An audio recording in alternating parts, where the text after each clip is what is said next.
할렐루야. 사랑하는 성도 여러분, 우왕동 목사입니다. 세상은 코로나19로 인해 여행은 물론 온갖 문화생활, 세미나, 공연, 스포츠까지 취소되면서 시민의 평범한 일상은 통째로 바뀌게 되었습니다. 이런 사회 전반의 변화에 따라 교회도 예외일 수 없어 예배당에서 드리던 주일 예배 및 주중 대면 예배에 커다란 제약이 따르게 되었습니다. 저 역시 이를 당하게 되었을 때에 종교 탄압으로 받아들여 생명 걸고 주일 예배를 성수했습니다. 그러나 오해의 여지가 있음에도 불구하고 결국 이는 공중보건의 이슈로 받아들이게 되었습니다. 이에 따라 교회는 예배당 예배를 최소화하고 보건수칙을 철저히 지키는 방향으로 선회하였고 그 대안으로 영상 예배를 시작하게 되었습니다. 이에 따라 인터넷 영상으로 예배를 드리는 것이 과연 옳은 일인가? 인터넷 예배를 허용하게 된다면 전통적인 예배로의 회복이 더더욱 멀어지는 것은 아닌가라는 또 다른 교회의 고민이 시작되게 되었습니다.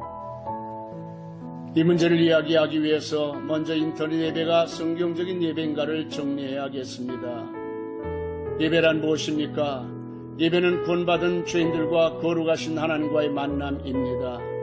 그 만남 속에는 영육 간의 여러 가지 행위들이 일어납니다.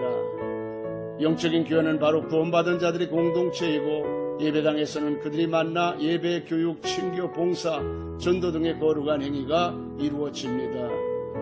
그러므로 예배는 교회에서 이루어지는 거룩한 행위 중에 가장 본질적이고 또 예배는 교회라고 생각될 만큼 예배는 교회에서 가장 중요한 행위이지만 그러나 교회의 모든 것이 아닙니다. 교회의 역할 중에 한 부분입니다. 그러므로 결론부터 말씀드리면 인터넷 예배는 예배당에서 함께 모여 드리는 예배의 기능과 역할을 다 담아낼 수 없는 한계에 있지만 예배당에서 드릴 수 없는 개인적인 사정이 있거나 공적인 상황에 놓일 때에 인터넷 예배가 필요하게 되어지고 현장 예배를 대신할 수가 있는 것입니다. 요한복음 4장에 보면 우물가의 여인은 우리가 어디에서 예배를 드린 게 옳겠냐고 예수님께 묻습니다. 그자 예수님은 장소보다 중요한 것은 예배하는 자가 신령과 진정으로 예배를 드려야 하고 누가 예배를 드리냐 하는 것보다 누구에게 예배를 드리냐 하는 것이 중요한 문제라고 말씀을 하셨습니다. 성경의 역사를 보면 하나님은 무수부재하신 분이지만 솔로몬이 성전을 지은 후 하나님은 그 이름을 그곳에 두시고 예배를 받으시고 만나주시고 기도를 들어주시겠다고 선포하심으로 예루살렘에서만 예배가 가능하게 되었습니다. 그러나 예수님은 자신이 곧 성전이라고 선포를 하셨고 이 성전을 헐면 내가 사흘 만에 세우리라고 말씀하신 후에 예수님은 장사한 지 사흘 만에 부활하셨습니다. 그리고 성령을 보내주셨고 두세 사람 내 이름으로 모인 그곳에 나도 그들 중에 있겠다고 말씀을 하셨습니다.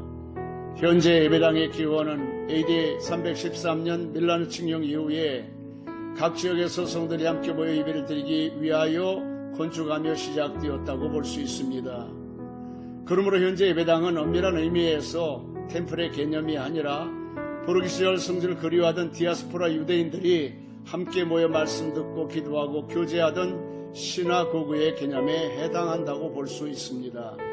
따라서 비유를 한다면 인터넷 예배를 제의적 예배를 드리던 템플의 개념에서 민족의 운명에 의해 필요에 따라 세워진 시나고그처럼 성전 예배의 대안으로 받아들여야 한다는 생각을 조심스럽게 해봅니다.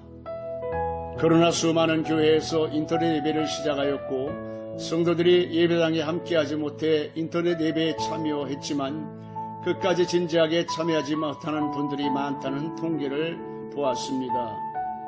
그렇다면 우리 성도들은 어떠한 마음으로 인터넷 예배에 참여해야 할까요? 예배는 그 어떠한 예배이든 하나님께 드리는 거룩한 행위입니다. 따라서 인터넷 예배를 드릴 때도 코람데오, 즉 하나님 앞에 서 있는 것처럼 신령과 진정으로 예배를 드려야 합니다. 그러기 위해서 태도는 그 사람의 모든 것을 담고 있다는 서양 속담이 있듯이 인터넷 예배를 드릴 때도 예배당 예배를 드릴 때처럼 경건한 자세와 태도를 갖추어야 합니다. 첫째, 예배를 위해서 평소에는 나온 지어나 잠옷들을 삼가고 깨끗한 옷으로 갈아입습니다. 둘째, 침실이나 식탁보다는 잘 정돈된 거실에 가족들이 모여 앉습니다. 셋째, TV나 전화기 같은 전자기기들 멀리하고 동영상 예배를 전송하는 방송에만 집중합니다. 넷째, 찬송을 부르는 순서가 있다면 모두 자리에서 일어나 부르도록 합니다. 다섯째, 인터넷 영상 예배를 드림에 있어서 가장 현실적인 문제는 바로 헌금의 문제입니다. 헌금의 예배 신학적 의미는 좋은 설교와 음악을 제공받는 것에 대한 대가가 아닙니다. 교회 헌금은 자선단체에 내는 기금도 역시 아닙니다. 헌금은 우리에게 생명과 노동 기회를 주시고 그 수고의 대가를 얻게 하셔서 열매를 맺게 하신 하나님께 감사를 드리는 행위입니다. 일상의 삶에 부어주신 하나님의 축복에 대한 믿는 자들의 응답인 것입니다.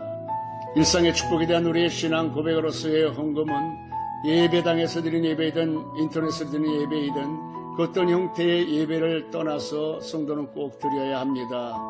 그렇다면 어떻게 헌금을 해야 합니까? 첫째로 교인들은 헌금의 성경적 의미를 바로 깨닫고, 둘째로는 11조 감사헌금, 주일헌금, 작정헌금 등을 교회에 전달하거나 계좌 이체 등을 통해서 시기를 놓치지 말고 그때마다 하나님 앞에 드려야 합니다. 셋째, 예배 중에 봉헌 기도와 함께 목회자는 하나님의 축복이 임하도록 진실하고 간절한 마음으로 기도를 해야 합니다. 코로나로 인해 주일 예배에 참석하지 못하는 분들을 만나보니 교회를 떠난 것이 아니라 나름대로 여러 가지 어려운 사정이 있었으며 그분들 역시 주일 예배를 그리워하며 모두가 예배에 참석하려고 부단히 노력하고 있다는 사실을 알게 되었습니다. 다행히 한국 교회도 점차 주일 예배가 회복되어 가고 있습니다. 그러나 역사학자들은 역사는 직진만 있을 뿐이지 후퇴가 없다고 합니다. 그러므로 코로나로 인해 이미 일어난 급격한 변화는 세상뿐 아니라 목회 환경도 그 옛날로 돌아갈 것 같지는 않습니다.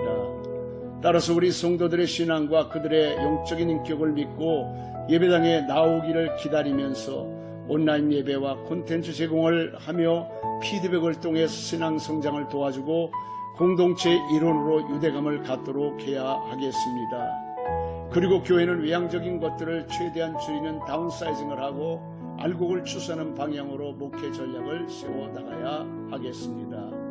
이것이 코로나로 인해 찾아온 새로운 시대의 목회 패러다임이 될 것으로 보여집니다. 사랑하는 여러분, 코로나19로 인한 환란과 이에 따른 급격한 사회 변화로 여러분만 놀라신 것이 아니라 저를 비롯한 여러 목사님들도 너무나 놀랍고 당황스러워하고 있습니다. 이 모든 것이 주님 오실 때가 가까워지고 있다는 증거가 아니겠습니까? 그러므로 인터넷 예배를 드리면서 동시에 오히려 모이기를 피하는 사람들과 같이 하지 말고 그날이 가까워질수록 더욱 모이기를 힘쓰라고 말씀하심을 기억하고 슬기로운 다섯 처녀처럼 성령 충만 기름 준비하고 깨어 있다가 다시 오실 주님을 맞이하는 알곡 성도들이 되어주시기를 바랍니다. 여러분을 진심으로 사랑하며 한 분 한 분을 위해 성전에서 날마다 축복하며 기도하고 있습니다. 감사합니다. 할렐루야. 아멘.